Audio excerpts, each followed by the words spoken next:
that I'm like one of the critics of capitalism. But tonight, You're not. I'm not.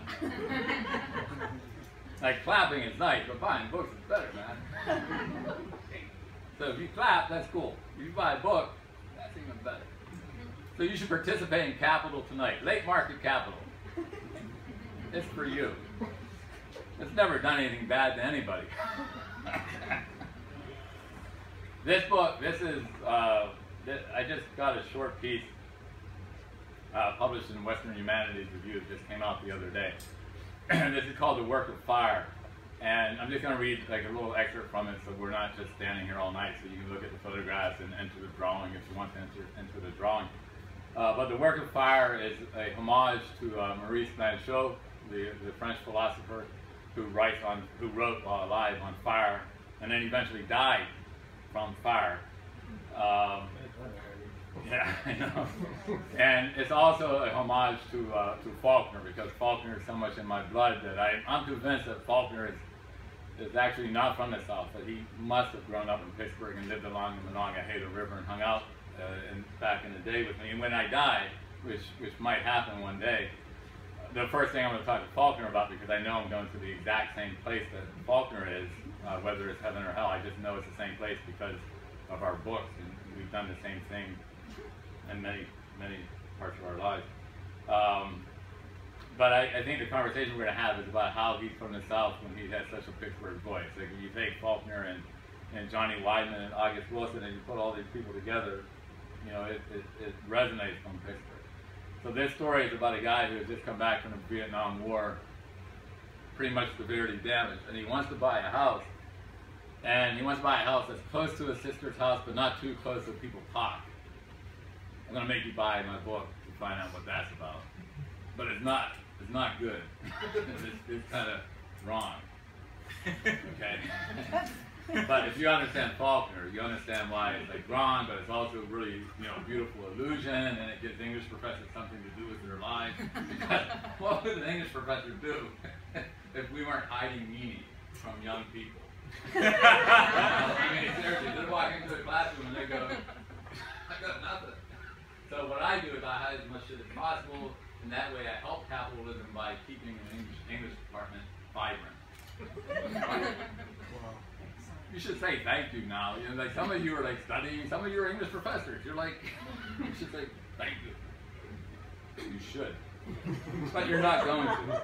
So Bob buys a house that the Compsons used to live in. And some of you may know who the Compsons are. They're the family from Faulkner. They're from Sound of the Fury, and you know. So this is a little story about what it would be like to live in a house in a Faulkner novel.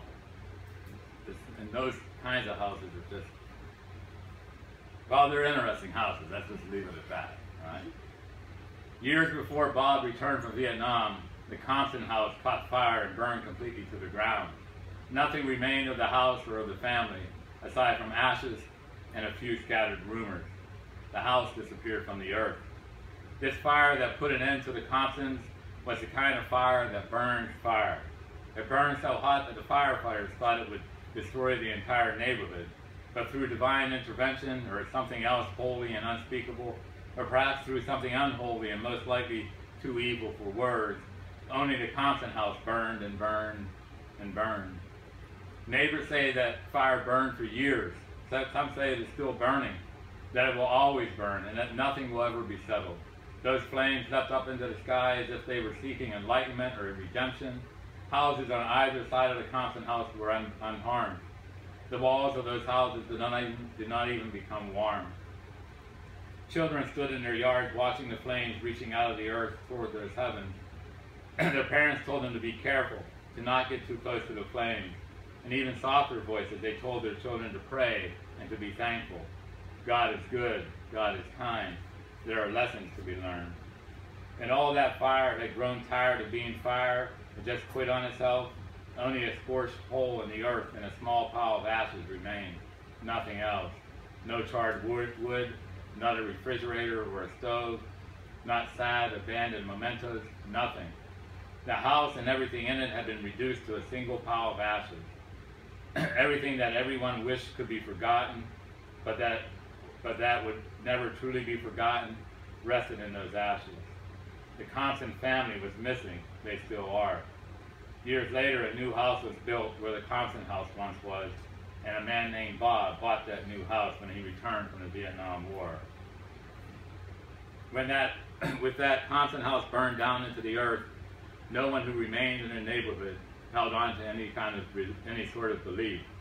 The words have been burned out of the Bibles in every house for miles around, and the souls of all those who lived nearby were eaten by those flames. All the faith that everyone who lived in the Compson neighborhood had ever held dear to their hearts perished. More than any kind of faith, these people had lost their faith in the possibility of enchantment. And that did something to each of them. It changed them in ways that made them doubt their children and made them think twice before taking God at his word. Nearly every day, the oldest of Bob's neighbors, Mr. Finiston, pointed all that out to Bob. You can rebuild a house, he shouted over at Bob while he was trimming his rose bushes, but you can't ever get belief back. Lumber and bricks ain't belief. You can't make faith and trust appear out of thin air. You just can't. The old man turned red in his face with anger. He nearly spit the words across the street at Bob. Drool dripped from the corner of his mouth. You can't rescue what's already been gone, Bob. What has been taken is taken. He wiped the drool from his chin with the back of his hand. Every burning is a burning forever. Mr. Finiston shook his clippers at Bob with such rigor that they fell out of his hand to the ground. It takes more than wood and nails and shingles and paint. More than all that, he said as he bent over to retrieve the fallen clippers. More than anything you can imagine, Bob. You're not man enough to even begin imagining what needs to be imagined to get done what needs to be done.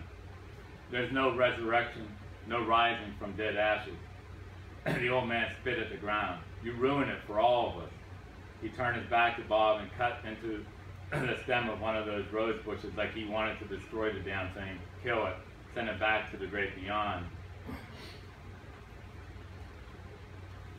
The shadows falling from Bob's house lied. They had minds of their own, wandering souls searching for bodies.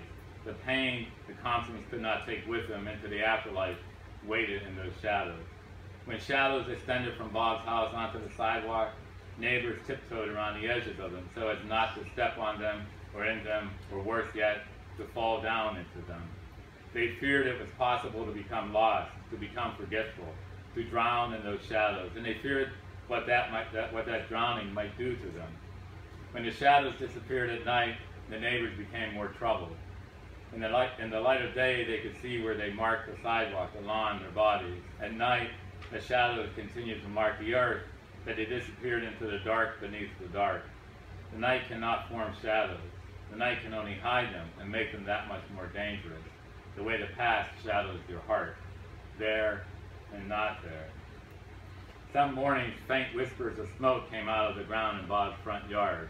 The earth itself was still burning from the Compson fire, and it seemed angry. Bob told himself the smoke was just fog drifting off the river, or morning dew turning into mist from the heat of the early sun and rising off the grass. But in his heart, he knew better. He knew the smoke was smoke. He smelled it, and when he touched the ground where it was coming from, the ground was hot. Not just warm, but hot. Hotter than when the orange smoke spread across the beaches in Vietnam. Bob loved his house. He spoke to it, touched the walls with his fingertips, almost could feel what would have been there if whatever was there in the beginning would have stayed. On the interior walls of his house, he wrote stories backwards, trying to discover where they began and why their beginnings mattered. Sentences never made much sense to him unless they caused more trouble than they solved. And he did not trust sentences. A sentence never cured anything. At best, a sentence was a thrilling misunderstanding of what you desired to say with your touch.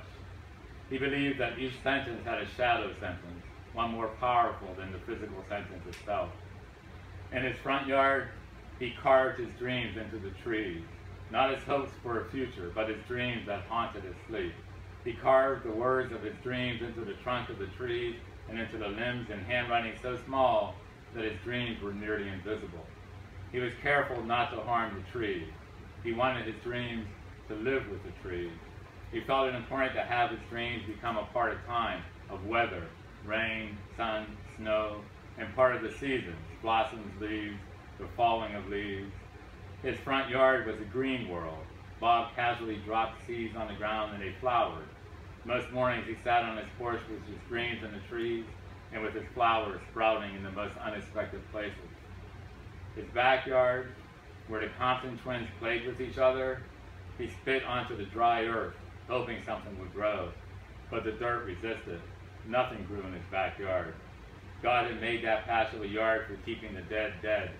His backyard remained barren even when it rained, without trees, without grass, without flowers, without shrubs. The dirt itself refused to turn to mud. It stayed dry, hard, cracked. All nature of things broken beyond repair, things broken beyond recognition, things that could only truthfully be called things, littered Bob's backyard. Some days, around high noon, darkness fell around the back of Bob's house, shrouded the yard in it, turned shadows into ice. Even in summer, created the kind of cold that hurts a man's skin, that forces a man to remember the forgotten, the cold that comes before the burning. That's it.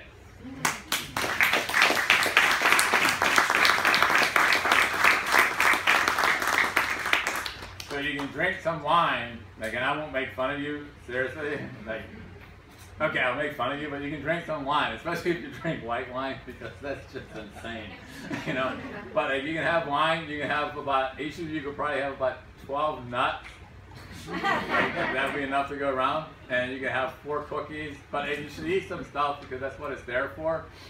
And if you want to enter the raffle for a free 11x14 print, again, unframed 11x14 print that you can pick yourself out of the portfolio, or if you want to buy one of the 11x14 prints, capitalism will appreciate that, and so will my early retirement plans. All right, so have a good night, enjoy yourselves, and fill your eyes with beauty and wonder.